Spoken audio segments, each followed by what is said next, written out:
Hi friends, welcome to happy life. இந்த வீடியோவில் என்ன பார்க்க போகிறோம் அப்படின்னா 2024ல் எனக்கு மந்த்லி எக்ஸ்பென்சஸ்லாம் எவ்வளோ இருந்துச்சு அப்படின்றது தான் இந்த வீடியோவில் பார்க்க போகிறோம். இப்போ 2022 கம்பேர் பண்ணும்போது பார்த்திங்கன்னா 24ல் எல்லாத்தோட ரேட்டுமே ரொம்ப அதிகமான மாதிரி நான் வந்து ஃபீல் பண்ணுறேன். எல்லாருமே பேசுகிறது நம்ம பார்த்திங்கன்னா கோல்டு ரேட்டை பற்றியோ பெட்ரோல் ரேட் பற்றியோ இதை தான் வந்து காமனாக எல்லாமே பேசுகிறாங்க. ஆனால் ஒரு அத்தியாவசிய பொருட்களோட ரேட்டுமே பார்த்திங்கன்னா ரொம்பவே வந்து இன்க்ரீஸ் ஆகிடுச்சு. இதனால் மிடில் கிளாஸாக இருக்கிறவங்க வந்து ரொம்பவே சஃபர் ஆகுறாங்க. எவ்வளோ தான் ஏர்ன் பண்ணாலும் அதுக்குள்ளே அவங்களால வந்து ஃபேமிலியை ரன் பண்ண முடியல, குழந்தைங்களுக்கான சின்ன சின்ன விஷயங்கள் கூட பண்ண முடியல அப்படின்னு சொல்லிட்டு தமிழில் ஒரு டிபேட் கூட போயிட்டு இருந்துச்சு. நீங்களும் இந்த மாதிரி ஃபீல் பண்ணியிருக்கீங்களா? டைரி போட்டு எழுதுகிற பழக்கம் உங்களுக்கு இருந்துச்சுன்னா 2 இயர்ஸ்க்கு முன்னாடி கம்பேர் பண்ணும்போது இப்போது எல்லாத்தோட ரேட்டும் இன்க்ரீஸ் ஆகிடுச்சு ரொம்ப அப்படின்னு நீங்கள் ஃபீல் பண்ணுறீங்களா அப்படின்றதையும் கமெண்ட்டில் சொல்லுங்கள். இதில் வந்து பார்த்திங்கன்னா நான் காமனான செலவுகள் மட்டும்தான் மென்ஷன் பண்ணியிருக்கேன். இது இல்லாமல் வர ஹாஸ்பிட்டல் எக்ஸ்பென்சஸோ எக்ஸ்ட்ரா நம்ம கிளாஸ் போடுறோன்னா அதோட எக்ஸ்பென்சஸோ இல்லை ரிலேட்டிவ்ஸ்க்கு ஃப்ரெண்ட்ஸ்க்கு ஃபங்க்ஷன்ஸ் வருதுன்னா அதோட எக்ஸ்பென்சஸ் எதுவுமே இதில் வந்து நான் சேர்க்கலை. பர்த்டே மந்த்து இந்த மாதிரி தீபாவளி பொங்கல்னால் கண்டிப்பாக செலவுகள் அதிகமாக தான் வரும். அதை எதுவுமே நான் இன்க்ளூட் பண்ணாமல் மந்த்லி நார்மலாக ஆகிற செலவு மட்டும் நான் உங்கள் கூட ஷேர் பண்ணுறேன். இதில் எதெல்லாம் வந்து ரொம்ப எக்ஸ்ட்ரா இருக்குது அப்படின்னு நீங்கள் ஃபீல் பண்ணுறீங்க, எதெல்லாம் ரெடியூஸ் பண்ணலான்னு நினைக்கிறீங்க அப்படின்னு சொல்லுங்கள். 23 கம்பேர் பண்ணும்போது 24ல் நான் செலவுகள்லாம் கொஞ்சம் கம்மி பண்ணேன். ஆன்லைனில் ஆர்டர் பண்ணுறது, ட்ரெஸ் அதிகமாக பர்ச்சேஸ் பண்ணுறது இதெல்லாம் கம்மி பண்ணேன். இருந்தாலும் வந்து பார்த்திங்கன்னா என்னால் கண்ட்ரோல் பண்ண முடியல. ஒரு எக்ஸாம்பிளுக்கு துவரம் பருப்பு ரேட்லாம் பார்த்திங்கன்னா அந்த உதயம் பிராண்டோடதே 230 ரூபாய்க்கு மேலே போயிடுச்சு. ஆனால் இப்போ தான் நோட் பண்ண ஆரம்பித்தேன். பல்காக வரும்பொழுது பில்லை நம்ம செக் பண்ணுறதில்ல, அதனால ரேட்டு தெரியல. அதெல்லாம் வந்து 150 அந்த ரேஞ்சில் தான் இருந்த மாதிரி எனக்கு தெரியுது. இப்போ வந்து பார்த்திங்கன்னா ரொம்பவே அதிகமாகிடுச்சு. கொஞ்சம் பொருட்கள் நம்ம வீட்டில் இல்லாதது வாங்க போகிறோம், சின்ன சின்ன ஐட்டம்ஸ் வாங்கினா கூட வந்து பார்த்திங்கன்னா பில் வந்து 480 520 இந்த மாதிரி தான் வருது. ஆனால் வாங்கின ஐட்டம் பார்த்திங்கன்னா ஒரு 5 ஐட்டம் 10 ஐட்டம் தான் இருக்கும். இந்த சோம்பு சீரகம்லாம் அந்த 100 கிராம்ஸ் பேக்கெட்டே வந்து நான் பிலோ 30 ருபீஸ்க்கெலாம் வாங்கினதுலாம் ஞாபகம் இருக்குது. இப்போ வந்து பார்த்திங்கன்னா எல்லாத்தோட ரேட்டுமே அதிகமாகிடுச்சு. பேசிக்காக இப்போ வீடு இல்லாமல் சொந்த வீடு இல்லாமல் இருக்கிறவங்களுக்கு அதிகமான செலவு எதில் வருதுன்னு பார்த்திங்கன்னா ரெண்ட்டு தான்.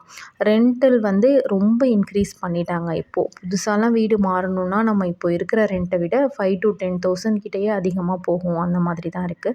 ரெண்ட் வந்து எனக்கு 15K வந்துடுது. மெயின்டெனன்ஸ் வந்து பார்த்திங்கன்னா 2000 வந்து சார்ஜ் பண்ணுறாங்க. எக்ஸ்ட்ரா இந்த மோட்ரு போடுறது, இந்த முறவாசல் பண்ணுவாங்கள்ல அவங்க, இந்த மாதிரி சேர்த்து 2000 ருபீஸ் வந்து சார்ஜ் பண்ணுறாங்க. மில்க் வந்து நான் உழவர் பூமி ஆப்லேருந்து வாங்கிட்டுருக்கேன். உங்களுக்கு தெரியும், நான் ஷார்ட்ஸில் கூட போட்டிருக்கேன். இது வந்து ஒரு கிளாஸ் பாட்டிலில் கொடுப்பாங்க. இப்போது ரீசெண்டாக கூட நிறைய பேர் அதில் கமெண்ட் பண்ணியிருக்கீங்க, பாட்டில் எப்படி ரிட்டர்ன் பண்ணணும், இல்லை டெய்லி நியூ பாட்டில் கொடுப்பாங்களா அப்படின்னு கேட்டிருந்தீங்க. இப்போது இன்றைக்கி ஒரு பாட்டில் வந்து வச்சாங்கன்னா அதை நீங்கள் யூஸ் பண்ணிவிட்டு நெக்ஸ்ட் டே மார்னிங் வந்து அந்த பாட்டிலை வாஷ் பண்ணிவிட்டு வெளில வச்சிடணும். நீங்கள் வச்ச பாட்டிலை எடுத்துகிட்டு அவங்க உங்களுக்கு நியூ பாட்டில் வச்சுட்டு போவாங்க. அந்த மாதிரி தான் நான் டெய்லி 1/2 லிட்டர் வந்து பர்ச்சேஸ் பண்ணிகிட்ருக்கேன். 38 ருபீஸ் சம்திங் ஆகுது. கிராசரிக்கு வந்து பார்த்திங்கன்னா 5000 ஆகுது. இப்போது ரைஸு இந்த மாதிரிலாம் நம்ம 3 மந்த்ஸ்க்கு ஒன்ஸ் வாங்கினாலும் ரிமைனிங் ஐட்டம்ஸ் இந்த பருப்பு இதெல்லாம் வாங்குறதுக்கு வந்து நட்ஸோ இது எல்லாமே சேர்த்து வந்து பார்த்திங்கன்னா 5000 வந்து கண்டிப்பாக ஆகிடுது. சம்டைம்ஸ் 3500 வரலாம்.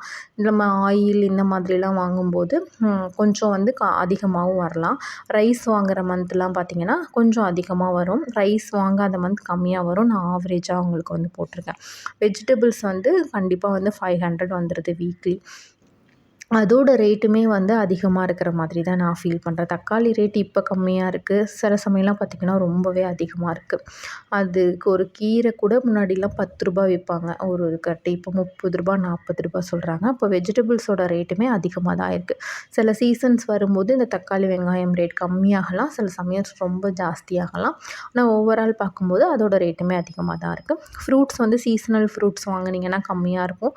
சம்டைம்ஸ் ஆப்பிள் இந்த மாதிரி போனீங்கன்னா வீக்லி 500க்கு எக்ஸ்ட்ராவும் வரும், சில சமயம் கம்மியாகவும் வரும். சில வீக்ஸில் நான் ஃப்ரூட்ஸ் வாங்காமல் கூட இருப்பேன், மற்ற ஸ்நாக்ஸ்லாம் இருக்கும்போது. அது வந்து நம்ம வந்து வாங்கிறத பொறுத்து. நான்வெஜ் வந்து வீக்லி ட்வைஸ் எடுக்கிறோன்னா, சீ ஃபுட் எடுக்கிறோன்னா நம்ம என்ன இந்த எது வாங்குகிறோமோ அதை பொறுத்து அதோட ரேட்டும் வேரி ஆகும். சிக்கன் வாங்கினா கம்மியாகலாம், மட்டன் வாங்கினா அதிகமாகலாம். அதுவும் வந்து ஃபிக்ஸட் அமௌண்ட் கிடையாது, அப்பப்போ வந்து வேரி ஆகிட்டே இருக்கும். அதனால் அதோட அமௌண்ட்டும் நான் வந்து மென்ஷன் பண்ணல. மொபைல் ரீசார்ஜ் பார்த்தீங்கன்னா, மந்த்லி பிளான் போடுறத விட இயர்லி ஒன்ஸ் போட்டுக்கிறது வந்து உங்களுக்கு பெனிஃபிட்டாக இருக்கும் அப்படின்னு நான் நினைக்கிறேன்.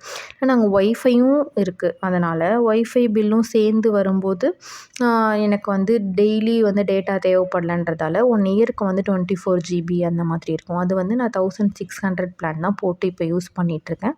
அதுக்கு முடிஞ்சதுக்கப்புறம் இப்போ ரேட்லாம் இன்க்ரீஸ் ஆகிருக்குன்னு சொன்னாங்க. புது பிளானோட இது எனக்கு தெரில. எப்போவுமே நான் வந்து இயர்லி பிளான் தான் வந்து யூஸ் பண்ணுவேன்.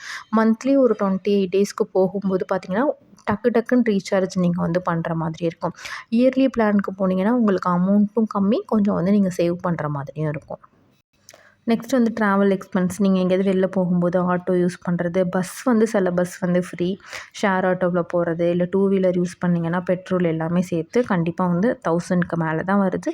வீட்டுக்கு ஆவரேஜாக வந்து நான் 1000 போட்டிருக்கேன். ஒய்ஃபை வந்து ஜியோவில் போட்டிருக்கிறதால அதுக்கு வந்து 499 வருது. கேபிள் தனியாக இல்லை, அதுலேயே டிவியும் யூஸ் பண்ணிக்கிறதால 499 பிளான் வந்து நான் போட்டிருக்கேன். ஈபி வந்து நம்ம 2 மந்த்ஸ்க்கு ஒன்ஸ் தான் வந்து பே பண்ணுற மாதிரி இருக்கும். சம்மர் டைம்லலாம் பார்த்திங்கன்னா 1500 வரும் 2 மந்த்ஸ்க்கு ஒன்ஸ். நார்மலாக நம்ம ஏசி யூஸ் பண்ணாத இந்த மாதிரி வின்டர் சீசன்லலாம் பார்த்திங்கன்னா எனக்கு ₹1000 1200 இந்த மாதிரி வரும் ஈபி. நான் வந்து இந்த washing machine liquid, paste, soap, toilet cleaner எல்லாமே பார்த்திங்கன்னா பல்காக ஒரு 5 லிட்டர் 4 லிட்டர் அந்த மாதிரி தான் வாங்குறது. அது வந்து நான் 3 மந்த்ஸ் ஒன்ஸ் இந்த மாதிரி தனியாக ஆர்டர் பண்ணி வாங்கிப்பேன். ஃப்ளிப்கார்ட்டில் தான் நான் பர்ச்சேஸ் பண்ணுவேன். மோஸ்ட்லி வந்து ஃபுட் ஐட்டம்ஸோ நட்ஸோ இந்த மாதிரி ஃப்ளிப்கார்ட்டில் வாங்குறத வந்து அவாய்ட் பண்ணிக்கோங்க. இந்த மாதிரி ஐட்டம்ஸ்லாம் நீங்கள் வாங்கும்போது நல்ல ஆஃபர்லேயும் கிடைக்கும். சோப்லாம் வந்து பார்த்திங்கன்னா பேக் ஆஃப் 4 பேக் ஆஃப் 6 இந்த மாதிரிலாம் வாங்குனீங்கன்னா ரேட் வந்து ரொம்ப கம்மியாக இருக்கும். இந்த ஆஃபர்ஸ் யூஸ் பண்ணி தான் நான் வந்து ஃப்ளிப்கார்ட்டில் வாங்கிக்கிறது. நம்ம 2000க்கு பர்ச்சேஸ் பண்ணால் அதில் ₹175 வந்து நமக்கு ஆஃபரும் கொடுக்குறாங்க. அதுவும் நமக்கு வந்து பெனிஃபிட்டாக இருக்கும். 2 மந்த்ஸ் ஆர் 3 மந்த்ஸுக்கு ஒன்ஸ் வந்து இந்த மாதிரி ஒரு மெகா பேக் இருக்கும் இல்லையா, சேவர் பேக் மாதிரி, அதில் தான் நான் வந்து பர்ச்சேஸ் பண்ணிக்கிறது. அது நான் வந்து மாதம் மாதம் பண்ண மாட்டேன். இது சில ஐட்டம்ஸ் நமக்கு காலியாகிற மாதிரி இருக்குது, சம்திங் வாங்கணும் அப்படின்னா இந்த கிராசரி இருக்கும் பார்த்தீங்களா, இந்த பில் கூடயே இது சேர்ந்து அந்த எக்ஸ்ட்ரா ஆகிற பொருளை மட்டும் வாங்கிப்பேன். இது எல்லாமே சேர்த்தே எனக்கு அந்த 5000 தான் வரும் மேக்ஸிமம். நெக்ஸ்ட்டு வந்து பார்த்திங்கன்னா சிலிண்டர். அது வந்து ஒரு 890 950 இந்த ரேஞ்சில் இருக்குது. இது வந்து எனக்கு 40 டேஸ்க்கு வரும். அப்புறம் கோவிலுக்கு வீக்லி ஒன்ஸ் போவோம். அதில் வந்து பார்த்திங்கன்னா மந்த்துக்கு வந்து கண்டிப்பாக வந்து 500 வரும். அங்கே நம்ம பூ வாங்குறது, தேங்காய் அந்த மாதிரி வாங்குறது, அது எல்லாமே சேர்த்து 500 வரும். நெக்ஸ்ட் வந்து ஸ்நாக்ஸு. குழந்தைங்களுக்கு நம்ம ஸ்நாக்ஸு என்ன தான் ஹெல்த்தியாக வீட்டில் பண்ணி கொடுத்தாலும் என்னால் டெய்லிலாம் வீட்டில் பண்ணி கொடுக்க முடியல. அதனால சம்டைம்ஸ் வந்து நான் வெளியே தான் வாங்குற மாதிரி இருக்குது. ஸ்நாக்ஸ் பாக்ஸ்க்கு கொடுக்கறதும் சரி, ஈவினிங் ஸ்கூல்லேருந்து வரும்போதும் குழந்தைங்க பிஸ்கட்டோ சம்திங் கேக்கோ பஃப்போ இந்த மாதிரி வாங்குறதுக்கு கண்டிப்பாக வந்து எனக்கு வீக்லி 300க்கு மேலேயே செலவாகுது. அப்புறம் வந்து பார்த்திங்கன்னா இந்த மாதிரி எக்ஸ்ட்ரா திங்ஸ் சொன்னேன் இல்லையா, சில பொருட்கள் இல்லைன்னு சொல்லிட்டு போவோம். அது கூட நம்ம இன்னும் சில பொருட்கள் வாங்கும்போது 400 to 500 ஆகிடுது. சம்டைம்ஸ் வந்து ₹1000 கூட ஆகுது. ஸ்கூல் ப்ராஜெக்ட்ஸு இந்த மாதிரி கொடுக்குறாங்க. சடனாக வேறு ஏதோ ஒரு பொருள் நமக்கு தேவைப்படுது அப்படின்னு போயிட்டு கிராசரி லிஸ்ட்டு போட்டு வாங்குறது இல்லாமல் எக்ஸ்ட்ரா வாங்குகிற திங்ஸு, எக்குலாம் நம்ம இப்போ மந்த்லி ஒன்ஸ் வந்து வாங்க முடியாது. ஒரு கெஸ்ட்டு வராங்கன்னா எக்ஸ்ட்ரா பால் பேக்கெட்ஸ் வந்து வாங்குற மாதிரி இருக்கும், எக்கு வாங்குற மாதிரி இருக்கும். இந்த மாதிரி பக்கத்தில் இருக்கிற கடையில் பனானா அந்த மாதிரி ஏதாவது வாங்குகிறோம்ல, அதுவே எனக்கு கொஞ்சம் ₹1000க்கு மேலே தான் வருது. நெக்ஸ்ட் வந்து பார்த்திங்கன்னா ஸ்டேஷ்னரிஸ். இது நம்ம மாதம் மாதம் வாங்க மாட்டோம். எப்போவாது பசங்களுக்கு தேவைப்படுது, நோட்டோ இந்த மாதிரி ஏதோ எக்ஸ்ட்ரா தேவைப்படுதுட்டா அது வந்து 200 வரும். அயர்ன் பண்ணுறதுக்கு நம்ம ட்ரெஸ் கொடுக்கறதுக்கு பார்த்திங்கன்னா வீக்லி வந்து 100 to 150 வருது. அப்புறம் நம்ம ஃபுட்டு ஆர்டர் பண்ணுறோம். அது வந்து நம்ம இப்போ மூவிக்கு போகிறோம், இல்லை பார்க் இந்த மாதிரி எங்கேயாவது பீச் ஏதாவது வெளில போகிறோம் அப்படின்னா அதோட செலவுகள் வந்து ஃபேமிலி டிஃபர் ஆகும். நம்ம எல்லா மாதமுமே போகிறோன்னு சொல்ல முடியாது. ஒரு மாதத்துலேயே 2 டைம் 3 டைம் போகிற மாதிரியும் இருக்கும். சில மாதங்கள் சுத்தமாக நம்ம போகாமையேவும் இருக்கிற மாதிரி இருக்கும். இதுக்கு வந்து பார்த்திங்கன்னா கண்டிப்பாக எனக்கு ₹1000க்கு மேலேயே தான் செலவாகுது. இதில் வந்து பார்த்திங்கன்னா ரைஸோ, உளுந்து, புளி இந்த மாதிரி ஆயில் ஐட்டம், இந்த மிளகாத்தூள்லாம் வாங்கி நம்ம அரைப்போம் இல்லையா, இதெல்லாம் நான் ஊர்லேருந்தே வாங்கி தான் அரைச்சி தான் எடுத்துகிட்டு வரேன். இதெல்லாம் மோஸ்ட்லி இங்கே வாங்க மாட்டேன். இப்போ பார்த்து காலி ஆயிடுச்சு அப்படின்னா மட்டும்தான் ஆகுது. மோஸ்ட்லி வந்து கடையில் விற்கிற எந்த மசாலாஸுமே அதிகமாக வாங்கி யூஸ் பண்ணுறதில்ல.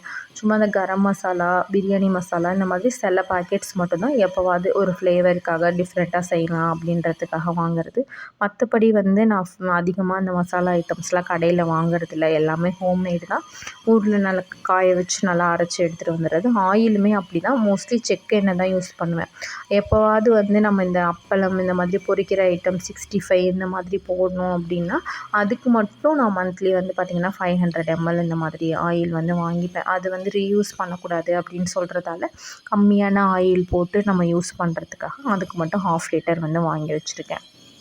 இது எல்லாத்தையுமே ஆட் பண்ணி பார்த்தா கண்டிப்பாக வந்து பயமாக தான் இருக்குது. எல்லா மாதமும் இது எல்லாமே ஆகுமா அப்படின்னு கேட்டிங்கன்னா கண்டிப்பாக உங்களுக்கே தெரியும். இது எல்லாமே நமக்கு அத்தியாவசியமான செலவுகள் தான். சிலருக்கு இதை விட ரொம்ப அதிகமாகவும் ஆகலாம். சிலருக்கு வந்து கம்மியாகவும் ஆகலாம். சிலருக்கு பார்க்கும்போது நீங்கள் இவ்வளோ செலவு பண்ணுறீங்களா அப்படின்னும் உங்களுக்கு தோணலாம். எல்லாருக்குமே பார்த்திங்கன்னா ஒவ்வொருத்தருக்கும் சிச்சுவேஷனும் ஒரு மாதிரி இருக்கும். சிலருக்கு இது வந்து அவசியம்னு தோணலாம். சிலருக்கு வந்து இவங்க ரொம்ப எக்ஸ்பென்ஸாக செலவு பண்ணுறாங்க, அதிகமாக இருக்குன்னு தோணலாம். உங்களுக்கு வந்து இப்போது ஒரு சென்னையில் இருக்கீங்க அப்படின்னா ரெண்டட் ஹவுஸில் இருக்கீங்க, இல்லை நீங்கள் வீடு வாங்கியிருந்தாலும் லோன் இஎம்ஐ இந்த மாதிரி இருக்கும். மந்த்லி உங்களுக்கு எவ்வளோ அமௌண்ட் தேவைப்படுது உங்களோட எல்லா தேவைகளுக்கும் அப்படின்னு சொல்லிட்டு கண்டிப்பாக கமெண்ட் செக்ஷனில் சொல்லுங்கள். 10,000 சம்பளத்தில் 20,000 சம்பளத்துலலாம் நாங்கள் ஹாப்பியாக ஃபேமிலி ரன் பண்ணுறோம் அப்படின்னு சொல்லிட்டுனா C5ல வந்து சொல்லியிருந்தாங்க. ரெண்ட் இல்லை அப்படின்னா ஓரளவு வந்து நம்மளால் மேனேஜ் பண்ண முடியும். ரெண்ட்டு இப்போ நம்ம சொந்த வீடாக இருந்தாலும் மெயின்டெனன்ஸ் வந்து பே பண்ணுற மாதிரி தான் இருக்குது. மற்ற இந்த ரெண்ட்டும் மெயின்டெனன்ஸும் நமக்கு இல்லை, கம்மியாக இருக்குது அப்படின்னா சொந்த வீடாக இருந்தாலும் மெயின்டெனன்ஸ் கொடுக்கணும் தான், நான் அக்செப்ட் பண்ணிக்கிறேன். இது மட்டும் இல்லை அப்படின்னா ஓரளவுக்கு வந்து நம்மளால் வந்து ஹாப்பியாக இருக்க முடியும். இந்த ரெண்ட்டு கொடுத்துட்டு மற்ற செலவுகளும் பார்த்துட்டு ஒரு சிங்கிள் ஏர்னிங் தான் இருக்குது ஃபேமிலியில் அப்படின்னா ஃபேமிலியை ரன் பண்ணுறது வந்து பார்த்திங்கன்னா ரொம்பவே கஷ்டம்தான். சேவிங்ஸும் வந்து அப்போ கம்மியாகிறதுக்கு தான் ஸ்டார்ட் ஆகுது. இப்போ வந்து செலவுகள் கம்மியாக இருக்கும்போது நம்ம அந்த இன்கமில் நிறைய அமௌண்ட் சேவ் பண்ணலாம். இது பொருளோட ரேட்லாம் இன்க்ரீஸ் ஆகிற அளவுக்கு நமக்கு சேலரி இன்க்ரீஸ் ஆகுதா அப்படின்னு கேட்டிங்கன்னா இல்லை. இப்போ வந்து பார்த்திங்கன்னா நார்மலாக மிடில் கிளாஸ் பீப்புளோட சேவிங்ஸ்லாம் வந்து கம்மியாகிறதுக்கு தான் வாய்ப்புகள் வந்து அதிகமாக இருக்குது. இப்போ டபுள் ஏர்னிங்காக இருந்தது, 2 பேர் ஹஸ்பண்ட் அண்ட் ஒய்ஃப் 2 பேருமே ஏர்ன் பண்ணுறாங்க அப்படின்னா ஓரளவுக்கு அவங்களுக்கு வந்து பீஸ்ஃபுல்லாக போகும். இப்போ வந்து ஹஸ்பண்ட் மட்டும் ஏர்ன் பண்ணுறாங்க, இல்லை ஒய்ஃப் வந்து குழந்தைங்கள இந்த மாதிரி டேக் கேர் பண்ணிக்க வேண்டிய சிச்சுவேஷனில் இருக்கிறவங்களுக்கு வந்து பார்த்திங்கன்னா ரொம்பவே கஷ்டம்தான். இல்லை, நான் என்னோடய எக்ஸ்பென்சஸ்லாம் உங்கள் கூட ஷேர் பண்ணிக்கிட்டேன். உங்களுக்கு மந்த்லி எக்ஸ்பென்சஸ் எவ்வளோ ஆகுது? நீங்கள் இதெல்லாம் கால்குலேட் பண்ணி பார்த்துருக்கீங்களா? டைரி போட்டு எழுதுகிற பழக்கம் இருக்கா? இல்லை எதுவுமே கால்குலேட் பண்ணாமல் நீங்கள் செலவு பண்ணுவீங்களா? கால்குலேட் பண்ணுவீங்கன்னா எவ்வளோ உங்களுக்கு ஆகுதுன்றதை உங்களுக்கு ஷேர் பண்ணிக்க விருப்பம் இருந்தால் கமெண்ட் செக்ஷனில் ஷேர் பண்ணுங்கள். தேங்க்ஸ் ஃபார் வாட்சிங்.